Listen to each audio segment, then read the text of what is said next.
Bonjour et bienvenue dans votre rendez-vous quotidien avec une personnalité de Nouvelle-Aquitaine plein phare aujourd'hui sur un chanteur basé à Limoges et inspiré par la Jamaïque et les États-Unis, c'est Steph Tej. Bonjour. Bonjour. Plein phare sur Les Éjectés, votre groupe créé en 1988. Comment tout a commencé à Limoges ? C'est vraiment des rencontres et une envie, quoi. Une envie de... Moi, je tournais avec un groupe punk déjà. Donc Vous étiez punk donc à l'époque à Limoges. On faisait des vinyles à l'époque. Hein. C'était Quel âge ? des vinyles. De l'adolescence. J'avais la vingtaine. Ouais. La vingtaine. Ouais.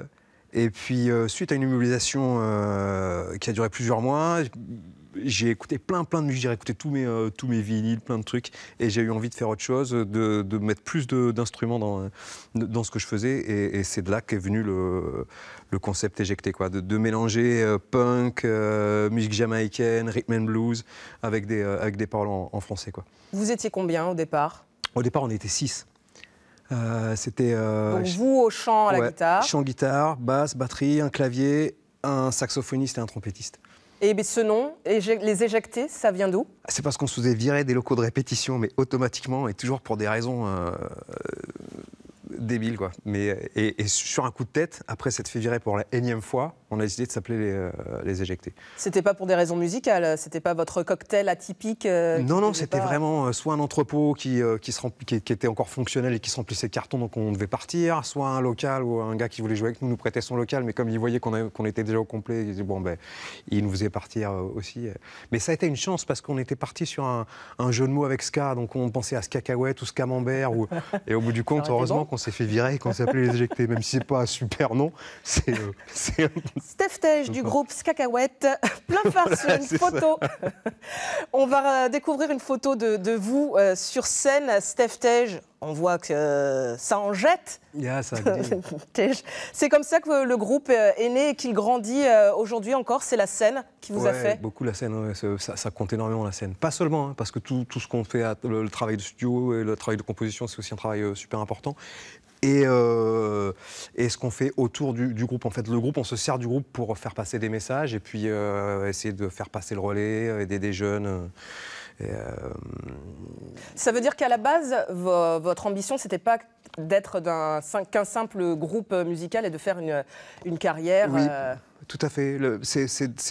J'estime qu'on a la chance d'avoir une parole en tant que musicien et en tant que parolier, et qu'il faut s'en servir. Et il faut se servir aussi des outils qu'on sait utiliser.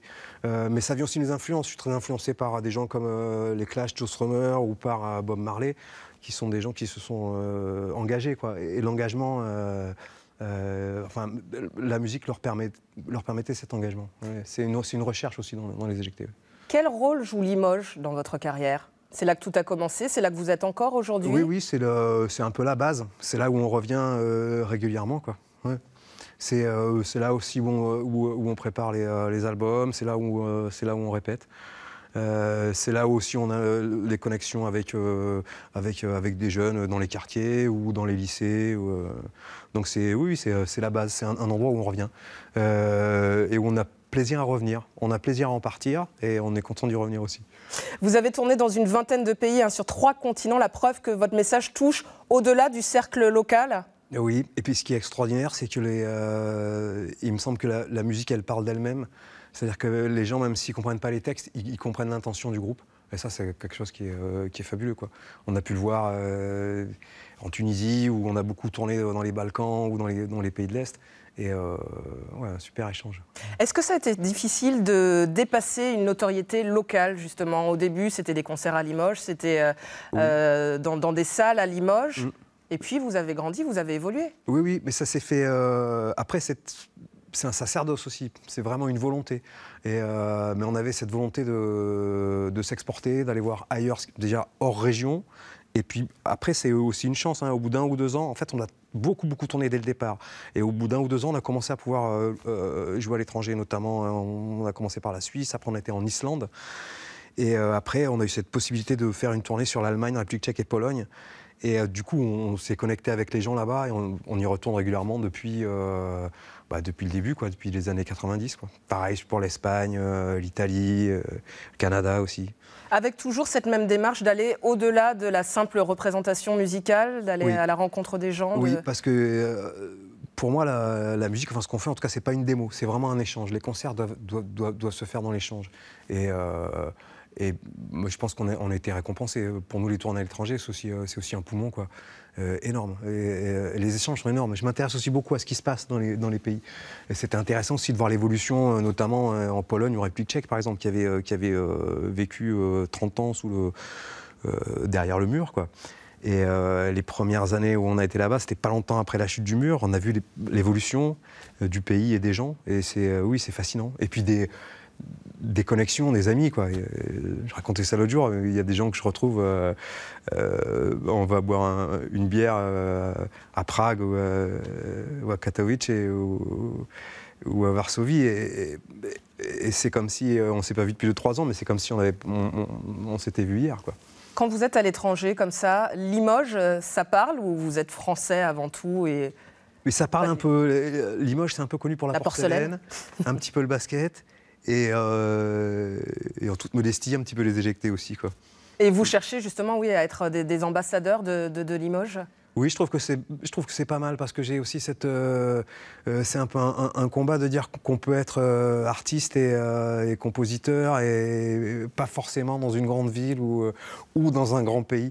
On peut venir aussi d'une ville comme Limoges et décider d'y vivre. Et d'y rester. Et d'y rester, voilà. Votre style musical, c'est un cocktail, hein. Un bon litre de reggae et de ska, une rasade de rock, une lichette de funk. Ça s'appelle le rock ska roots. C'est un style que vous avez déposé ? Oui, alors ça c'est le nom qu'on a donné à notre musique. Comme dès le départ, ça a été très éclectique. Parce que j'aime pas avoir des ornières et je trouve que c'est intéressant d'aller voir partout ce qui se passe. Notamment, en plus, on a démarré à peu près en même temps que le mouvement hip-hop a explosé. Et c'était, moi, dans le hip-hop, je trouvais quelque chose d'extraordinaire, des choses que j'avais pas ressenti, une force que j'avais pas ressentie depuis le mouvement punk ou depuis l'avènement du reggae, quoi. Donc oui, c'est important d'être à l'écoute. Et c'était une manière de dire, voilà, nous on fait pas du ska ou du reggae 100% ou du rock, on fait du rock ska roots. Mais c'était plus un clin d'œil, quoi. Plein phare sur une vidéo pour voir à quoi ça ressemble le rock ska roots et écouter votre musique avec un extrait de votre 14e album. Le titre c'est Informel. On va le...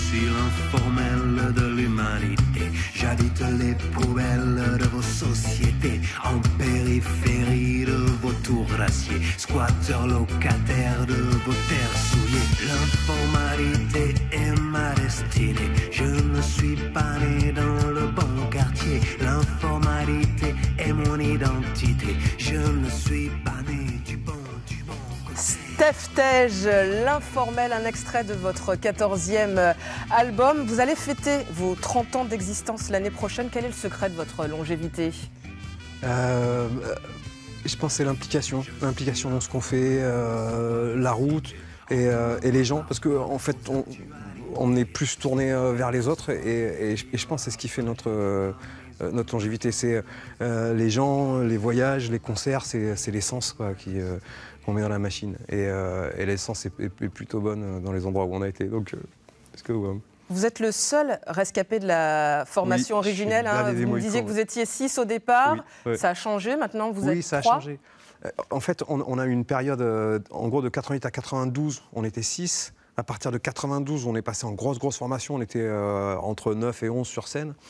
Et il y a une dizaine d'années, on est passé en formule réduite, en formule trio.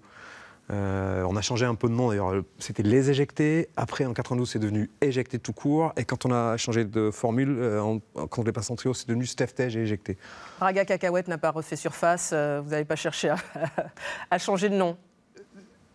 Cacahuète. Non, c'était Cacahuète. Ah, le cacahuète. Non, on a gardé l'éjecté parce que c'est une marque de fabrique. Et puis c'est un truc indé où les... Par exemple, la première fois qu'on a joué dans les Balkans, c'était à la fin des années 2000, vers 2008-2009. Et on a fait Serbie, Macédoine, Bulgarie. Et les gens, on n'avait jamais été là-bas, les gens connaissaient, quoi. C'est-à-dire que les disques... Dans les Balkans, on connaît les disques qui se diffusent, je pense que ça devait arriver par la Pologne ou par un peu partout, d'ailleurs. Vous me parliez de l'importance du message délivré. C'est votre particularité aussi, ce ne sont pas que de simples chansons sur un rythme entraînant. Vous délivrez un message, par exemple, vous avez pu écrire un morceau aux urnes citoyens en 2012 pour la présidentielle. Oui. C'est la mission d'un artiste que d'être engagé? Alors, pour moi, oui, ça fait partie de l'émission. Et c'est important, ça, par exemple, aux urnes de citoyens, c'était une réaction par rapport au second tour présidentiel avant 2012, où on a eu le Front National au deuxième tour. Et je trouvais ça impossible. Donc, c'était une réaction. Alors déjà, sur le coup, on a fait des concerts et tout ça. Mais après, l'idée, je me dis non. J'avais envie de dire plus jamais ça. Mais oui, c'est important de s'impliquer. Et... Comme vous êtes chanteur, vous allez pouvoir me donner quelques... Pousser un peu la chansonnette sur ce morceau, non? Oui. Alors, c'est Allons enfants de la démocratie. C'est un jour pour aller voter. N'oublions pas que la tyrannie par les urnes peut s'imposer. Et ça, voilà, je trouve ça important. Et je pensais à Hitler, par exemple, qui a été élu au départ en 1936, quoi. Donc il faut faire super attention. Et puis c'est... enfin, le bulletin de vote, c'est une arme, quoi, qu'il faut utiliser à bon escient, je pense. Plein phare sur un objet que vous nous avez apporté. Et il est logique, cet objet, parce que vous êtes musicien, que vous êtes chanteur. C'est votre guitare? C'est ma guitare, oui. La même depuis 30 ans? Alors non, ça a changé. Mais oui, c'est le même type de modèle. C'est une Fender Telecaster. C'est vraiment une guitare hyper basique, hein. C'est d'ailleurs, je pense, les premières guitares électriques, pas celle-là, hein, mais c'est les premières guitares électriques à avoir été construites avec les Rickenbacker, quoi. Et voilà, il y a juste un bouton de tonalité, un bouton de volume, 2 micros et c'est parti. Et elle a un son assez brut, mais assez intéressant. Merci Steph Tej. Un éjecté dans Plein phare. La lumière éclaire toujours le web, france3.fr pour revoir l'émission. À bientôt.